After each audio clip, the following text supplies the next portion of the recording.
नमस्ते।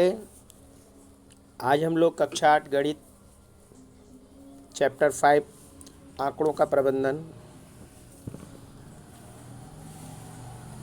पढ़ेंगे। 5.1 सूचनाओं की खोज में अपने दैनिक जीवन में आपके सम्मुख निम्नलिखित प्रकार की सूचनाएं आई होंगी, जैसे कि पिछले 10 टेस्ट मैचों में एक बल्लेबाज द्वारा बनाए गए रन,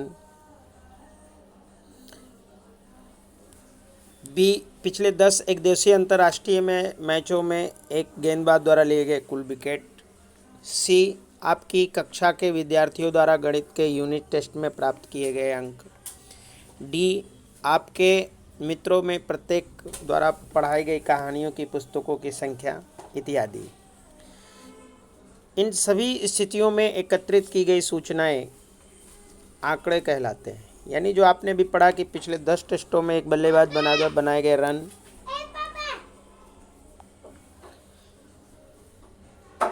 और पिछले 10 एकदिवसीय अंतर्राष्ट्रीय मैचों में एक गेंदबाज द्वारा लिए गए कुल विकेट, या आपकी कक्षा के विद्यार्थी द्वारा गणित की टेस्ट यूनिट में पुस्तक जो है टेस्ट की प्राप्त अंक की संख्या, इस जो सारे आंकड़े हैं इन्हीं को ये जो सभी जो है इन्हीं को आंकड़े कहते हैं। यानी आंकड़ा किसे कहते हैं? तो ये जो अभी हमने पढ़ा ये है आंकड़ा।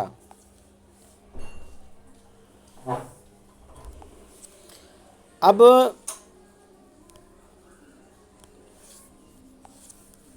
आंकड़े प्रायः जो है एक ऐसी स्थिति के संदर्भ में एकत्रित किए जाते हैं जिसका हम अध्ययन करना चाहते हैं। यानी आंकड़े हम क्यों एकत्रित करते हैं? तो किसी एक ऐसी स्थिति को जानने के लिए ही हम आंकड़े का अध्ययन करते हैं। एक अध्यापिका की अपनी कक्षा के विद्यार्थियों की औसत ऊंचाई जानने में उसकी रुचि हो सकती है, तो उसे ज्ञात करने के लिए वो अपनी कक्षा के सभी विद्यार्थियों की ऊंचाइयां लिखेगी और इन आंकड़ों को एक क्रमबद्ध रूप में संगठित करेगी और उसके बाद उनकी व्याख्या करेगी। तो कभी कभी ऐसा होता है कि आंकड़ों को सुस्पष्ट करने के लिए कि वे क्या निरूपित करते हैं, आलेखीय रूप में दर्शाया जाता है। मतलब उनको हमें आलेखित रूप में दर्शाना पड़ता है। तो कभी कभी आंकड़ों को सुस्पष्ट करने के लिए कि वे क्या निरूपित कर रहे हैं, क्या वे बता रहे हैं, क्या दर्शा रहे हैं, उसको आलेखीय रूप में दिखाना पड़ता है, यानी ग्राफिकल रूप में दिखाते हैं हम। क्या आपको उन विभिन्न प्रकार के आलेखों के बारे में कुछ याद है जो आपने पिछली कक्षा में पढ़ा है? मतलब ये कह रहा है कि आपने पिछली कक्षा में कुछ आंकड़े पढ़े होंगे, जैसे बार ग्राफ था। तो यहाँ पर आप देख रहे हैं कि देखिए यहाँ पर एक चित्रालेख दिया गया है। ये चित्रालेख है, इसको संकेतों का प्रयोग करते हुए आंकड़ों का चित्रण किया गया है। जैसे इसमें यहाँ कार बनाई गई है ना। तो यहाँ पर दिखा है कि एक कार बराबर 100 कार, यानी एक संकेत में 100 कारों को प्रदर्शित कर रहा है। मतलब ये जो कार है वो 100 कारों को, एक कार बराबर 100 के है। तो फिर यहाँ पर जुलाई मास में जो कार बनी, जैसे कि 1, 2 और यहाँ आधी कार बनी, यानी पहले कार का मतलब हुआ 100, इसका मतलब हुआ 100, तो 100, 100, 200 और ये आधी बनी, यानी कि ये बनी कितनी? 100, 100, 200 और प्लस 100 का आधा 50। यानी हम अगर 100 प्लस 100 जोड़ेंगे और प्लस 50 करेंगे तो हमारा 250 बन जाएगा। कितना बनेगा? 250। ठीक है। तो यहाँ पर 250 कारें हो रही। तो अब अगस्त में देखिए, अब अगस्त में हमारा यहाँ पर 1 कार, 2 कार, 3 कार है, यानी 100 गुणे 3 कर दीजिए तो आपका 300 हो जाएगा। कितनी कारें हो गई? 300 कार। ठीक है।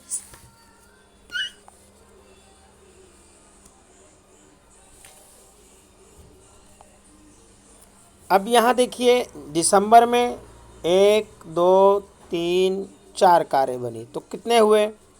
यानी 4 गुणे 100 कर दीजिए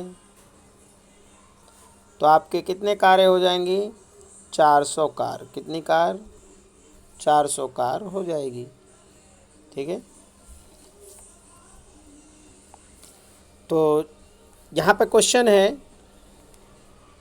कि जुलाई महीने में कितनी कारों का उत्पादन हुआ। तो जुलाई में आप देख रहे हैं, तो जुलाई महीने में आपकी जो है 250 कारें हुई। कितनी?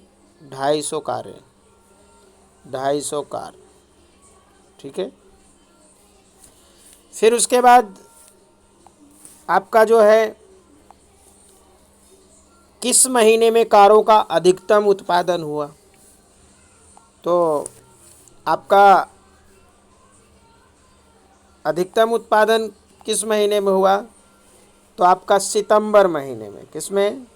सितंबर में आपका अधिकतम उत्पादन हुआ। ठीक है। तो ये जो चित्र था वो चित्र आलेख था। दूसरा आलेख है दंड आलेख। कैसा? दंड आलेख। ये देखिए ध्यान से, यहाँ पर ये जो ग्राफ बना है ये दंड आलेख को दर्शा रहा है। ठीक। तो दंड आलेख क्या है? एक समान चौड़ाई के दंडों का प्रयोग करते हुए सूचना प्रदर्शन करना, जिसमें दंड की लंबाइयाँ और उनके मानों को समान अनुपात में दर्शाया गया है। तो यहाँ पर ये जो है हमारा ये दंड आलेख है। इसकी ओर जो है विद्यार्थियों की संख्या लिखी गई है। यहाँ पर जो है शैक्षणिक वर्ष लिखा गया है।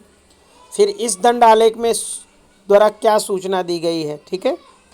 अब इसमें सूचना क्या दी गई है कि कक्षा 8 के विद्यार्थियों की संख्या दर्शा रही है, जो कि उनकी 2003-4, 2004-5 और 5-6, 7-8 में जो उनकी ऊंचाई थी वो समान अनुपात में थी। तो इसमें ये दर्शाया जा रहा है। ठीक है। उसके बाद जो ये बचता है क्वेश्चन कि किस वर्ष में विद्यार्थियों की संख्या में अधिकतम वृद्धि हुई। तो आप देख रहे हैं कि सबसे अधिकतम वृद्धि किस वर्ष में हुई? 2007-8 में। 7-8 में विद्यार्थियों की संख्या में अधिकतम वृद्धि हुई। तीसरा है, ये आपका तीसरा क्वेश्चन है कि किस वर्ष में विद्यार्थियों की संख्या अधिकतम है। तो आप ये भी देख सकते हैं कि सबसे अधिक विद्यार्थी किस साल में है? 2007-8 में विद्यार्थी अधिकतम है।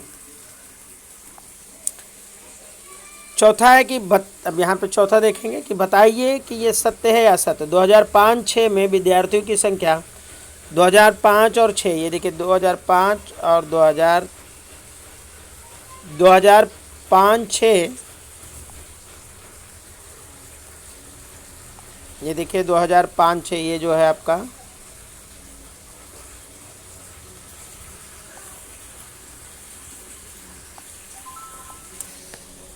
ये 2005-6 वाला, उसमें विद्यार्थियों की संख्या 2003-4 की दुगनी है, यानी 2003-4 की डबल है। अब देखिए 2003-4 में विद्यार्थियों की संख्या कितनी है? 100। ठीक है। कितनी है? 100। फिर 2005-6 में कितने हो गए? 250। देखिए यहाँ पे ये 2005-6 में 250 जा रहे हैं। ठीक है। तो 100 का 2 गुना अगर करते हैं हम तो हमारा कितना हो जाता है? 200। ठीक है। लेकिन हमारा जो 2005-6 बता रहा है वो बता रहा है 250। तो ये कथन सही नहीं है, सही नहीं है। ठीक है। यानी ये गलत है। तो होगी क्या? 2005-6 में जो विद्यार्थी है उनकी संख्या डबल नहीं है। ये देख लीजिए आप। अब दूसरा जो है दंड आलेख, द्विदंड आलेख। इसमें दो समूहों को एक साथ दर्शाया जाता है। ये जो आप देख रहे हैं ये द्विदंड आलेख है। अब इसमें कह रहे हैं इस द्विदंड द्वारा क्या सूचना दी जा रही है, मतलब इसमें क्या सूचना मिल रही है। तो इसमें सूचना ये मिल रही है कि समाज यानी जो विषय हैं उसमें विद्यार्थियों के द्वारा प्राप्त किए गए अंक क्या क्या है, ये सूचना है। और किस विषय में विद्यार्थी के प्रदर्शन में अधिक सुधार हुआ। अब देखिए क्वेश्चन नंबर जो इसका 2 है कि किस विषय में विद्यार्थी द्वारा प्रदर्शन में सुधार हुआ। तो यहाँ पर जो सुधार है वो गणित विषय में, देखिए गणित विषय में। किस विषय में प्रदर्शन में गिरावट आई? तो सबसे कम जो गिरावट है, वो जो गिरावट आई वो है अंग्रेजी विषय में, ठीक है। और किस विषय में प्रदर्शन में समान रहा? समान किस में रहा, ठीक है। तो अब आप यहाँ देख सकते हैं कि समान जो है ये सामाजिक विज्ञान और हिंदी, इसमें विद्यार्थियों की जो है समान रही।